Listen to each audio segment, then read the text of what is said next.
Obi arụsị maka nna ya na ụmụdị na Nnewi ka anyị nọ ọmarịcha mmemme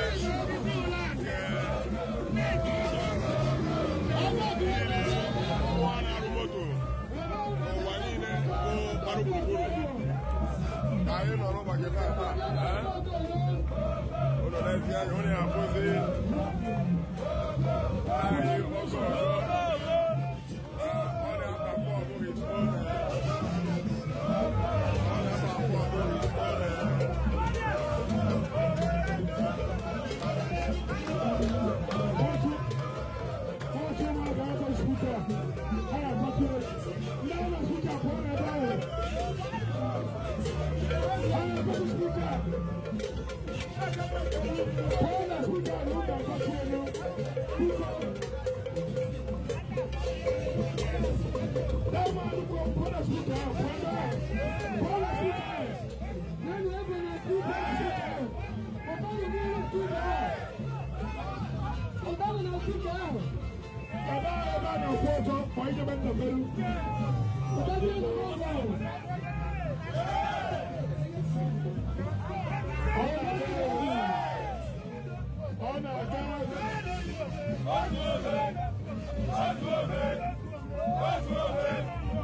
Ogwugwu na his own performance, by Bikonu Ogaze. Ebe o jere mana o nyefee igwe eji ogwugwu n'aka nwa ya mana n'oge adịghị ọzọ ka Ogaze echiatago wee na-ekwe esonye ife a na-eme unu n'ezi anya nri abụ ka anya bụ ọmarịcha mmemme si na-aga n'ụbọchị tata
niile gbara gburugburu ka anyị nọ n'ụbọchị taata ife kwuru ka a na-eme ọ ka bụkwa na Innoson motos ka anyị nọ ọ ka bụkwa na Innoson motos ka anyị nọ ma unu n'ezi anya unu ya bụ nkakwụ ịnyaba nkakwụ ịnyaba abatago n'ọgbọ ife kwuru ka a na-eme ọ ka bụkwa nkakwụ ịnyaba ife kwuru ka a na-eme omeda onye emeriri omeda ka ọ bụ onye emeriri ife kwuru ka anyị na-eme ọ ka bụ nkakwụ ịnyaba ọ ka bụ nkakwụ ịnyaba ka anyị na-anabata ife kwuru ọ ka bụ nkakwụ ịnyaba ife ọwụ anyị ka na-ekele high chief na-arụghị nne anyị na-ekele gị anyị nere anya fụ mbata gị and we recognize you anyị sị ka anyị mara ka obi dị n'ụbọchị tata high chief obi m sa aṅụrị tata mmụọ ikwu nne m so nna nna m wee mụ ahụ ya na ebe a n'ugwu eso m na nna m wee mụ ebe a mmụọ a na-arụrụ m ọrụ ọ na-ejere m ije so anyị ga-adịrị ya eji tata anyị mmọnwụ a na ebe a ka a na-akpọ nkakwụ ịnyaba bụrụ mmụọba anyị nọ ya n'ebe a so anyị dịkwa n'udo nsogbu otu adịrọ daalụ sa anyị fụrụ gị daalụ sa ọ ka were mbata nkakwụ ịnyaba anyị na-anabata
ka mmemme ka anyị ka nọ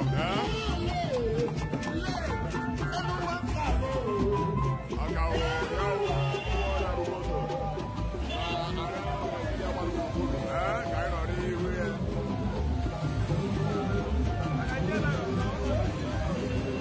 ọka bụ ya bụ mmụọ na-arụ moto ka anyị nọ ya n'ụbọchị taata n'ugbo dị Nnewi ife kwuru ka a na-eme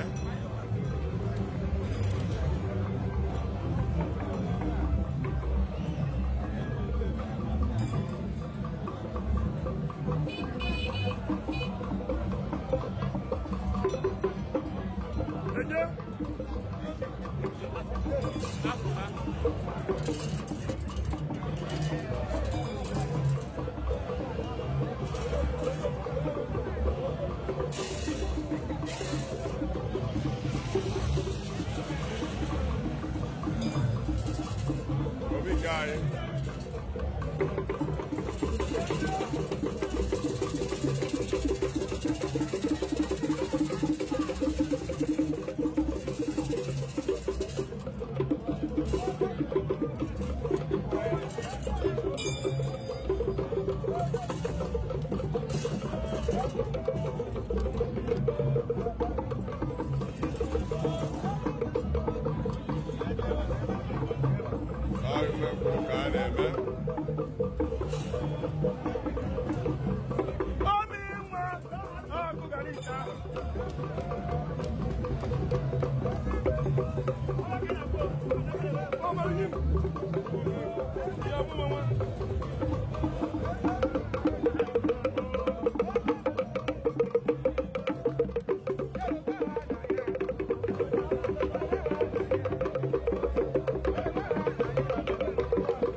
Innoson motos mmụọ na-arụ moto na ala Naịjirịa niile gbara gburugburu ka anyị ka nọ n'ụbọchị taata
I can Media.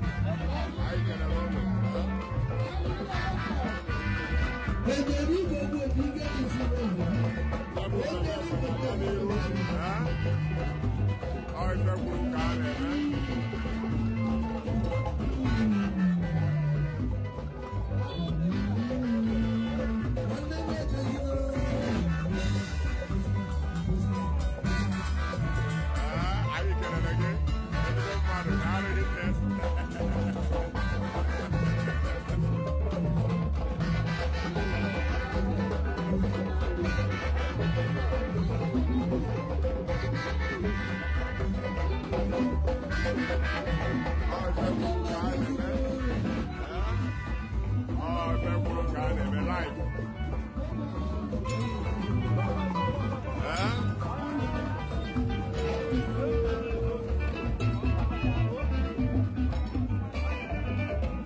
Innoson motos. Nnewi ka anyị nọ, ya bụ mmụọ na-arụ moto ka anyị nọ na n'ụbọchị tata na mmemme ịgbarị ọbara na iri ji ka anyị nọ n'ụbọchị tata were na-egosi ihe onyonyo anyị. Ọrụ isi gị nwere na aka ya.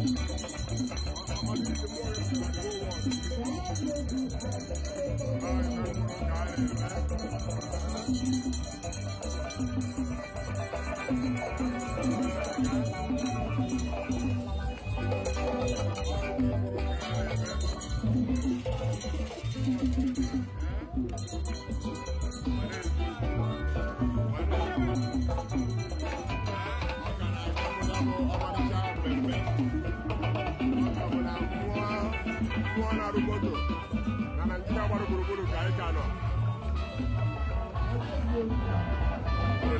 Onye afọ ka ya bụ ọmarịcha mmemme siri na-aga n'iru ife gwuru ka a na-eme maka ndị amarọ ọka bụ n'omenala Igbo maka ọkasị amaka anyị ka nọ were na-egosi ihe onyonyo a n'ụbọchị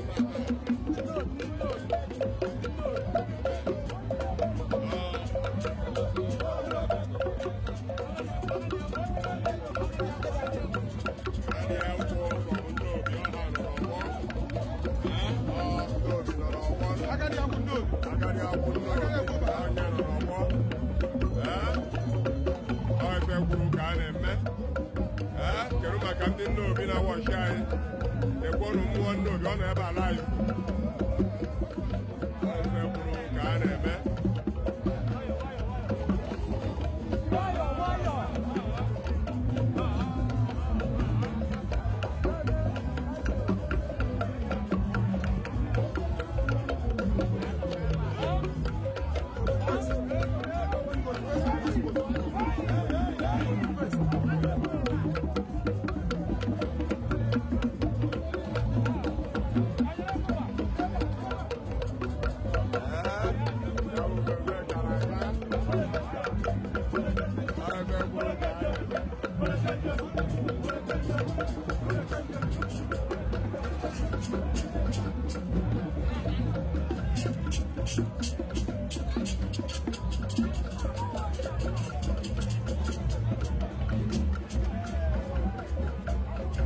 ife kwuru ka a na-eme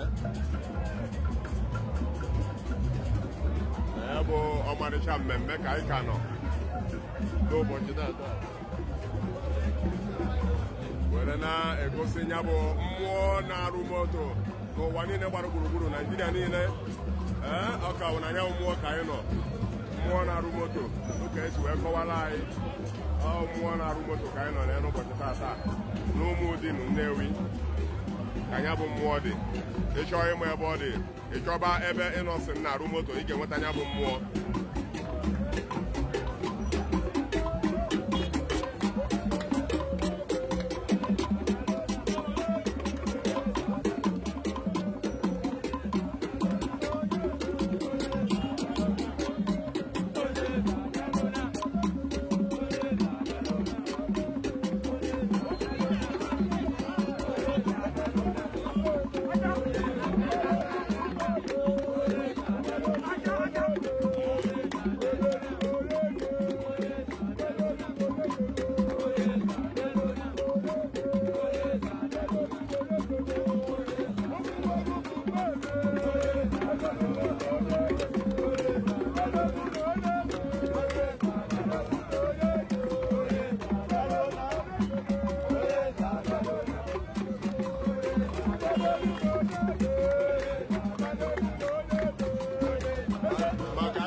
na-egosi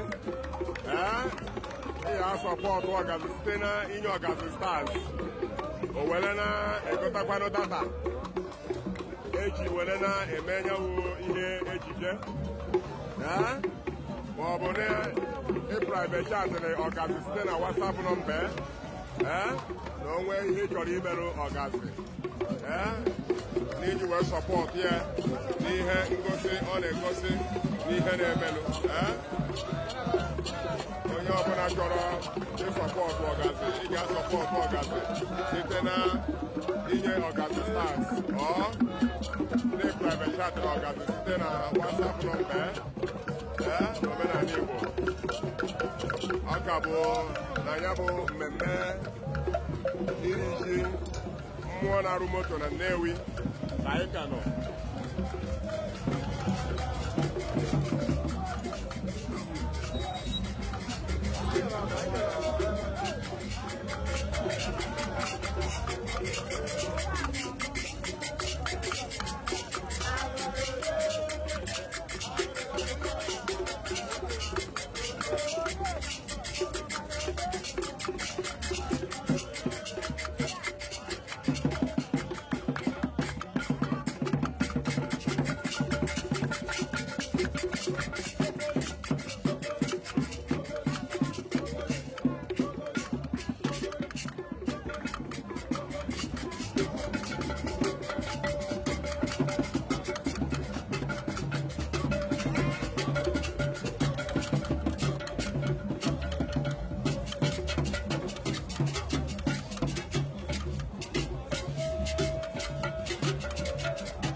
ife kwuru ka a na-eme na ya bụ mmụọ na-arụ moto na Nnewi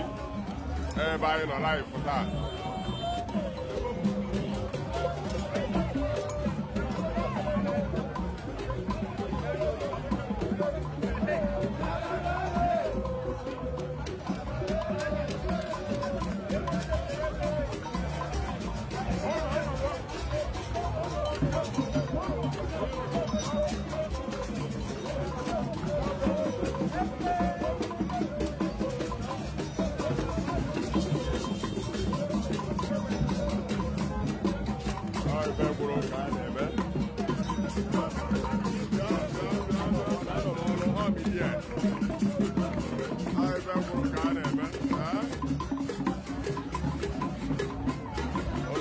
anya bụ ọmarịcha mmemme siri na-aga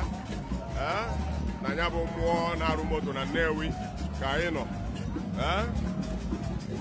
ọkụ n'ofu na omenala Igbo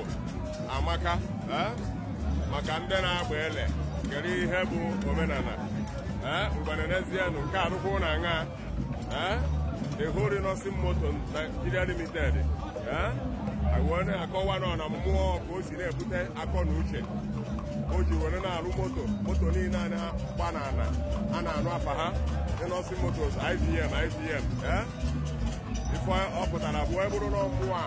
Innoson na-eri ji tata na-agbara ọfala ya wetara akọ na uche wee tinye n'ime ya bụ nwoke a na-akpọ Innoson na ya bụ ọmarịcha moto ahụ ọ na-arụpụta o were kwuo na ọ ga-edozili ya ọnọdụ were na-emeri ya mmemme ọfala na-eriri pụrụ ya ji ndebe anyị ụlọ akwụkwọ na omenala Igbo agaana maka ndị na-egwu na omenala abụrụ ezigbo ife nwere meziere n'ozi Nigeria Limited ịgba izewu mmụọ ọ na-abụrụ ọrụ onye ahụ ka agbara ọjọọ ka a na-eme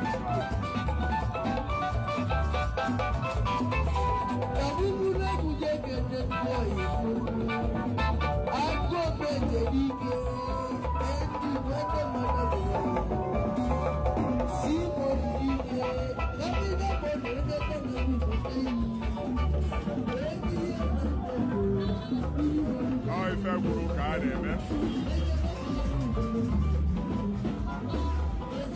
maka ndị amara ife a na-akọ iderezie mmadụ ka Innoson Nigeria Limited ebe o tiwere kọmpani ebe ọ na-arụ moto n'ime mbụ mmụọ na-ebute akọ na uche eji na-arụnyanwu moto niile na-agba na Nigeria n'ụwa niile ife ọ gosiri ya bụ na omenala dị mma ebe anyị batanụ ka anyị sonye n'ife a na-eme ndị aghọwuziri ụlọ ọ bụrụ na ife a na-eme abaghọ ọ bụrụ na ebe a na-eme abaghị mmadụ dịka Innoson Nigeria Limited IPM onye isi anya wee debe mmụọ na kọmpani ebe ọ na-arụ moto wepụta nnukwu ego were na-emeri mmemme otu a n'ụbọchị tata n'ezie agụrụ ya bụ ka ya bụ mmemme siri na-aga ndị mmadụ na-eri na-aṅụ ife ọ pụtara bụ na omenala dị mma omenala dị mma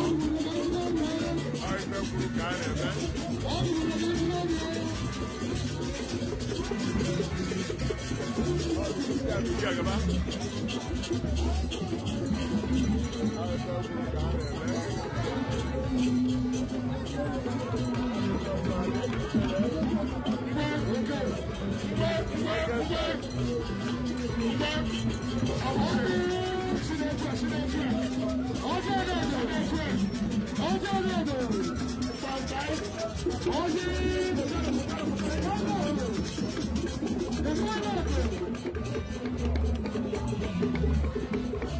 ebe anyị batabanụ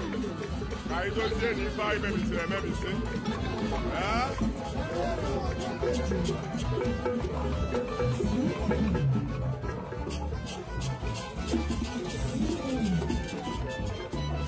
ọ daghị eme mana na-enu kraụd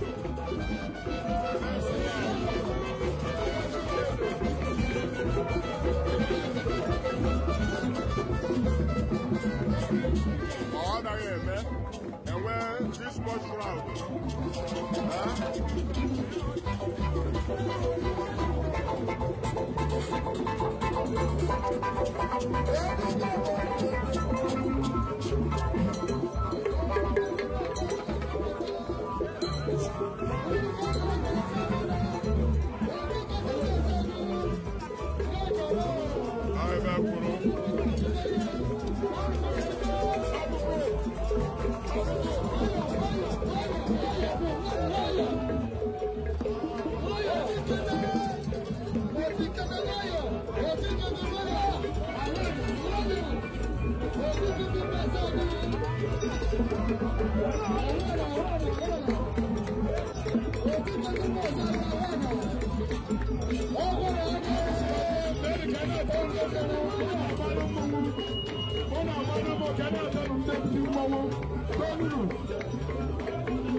Oh,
Ọkabụ otu nkịtị ụmụ eze agụ nọ n'ọgbọ.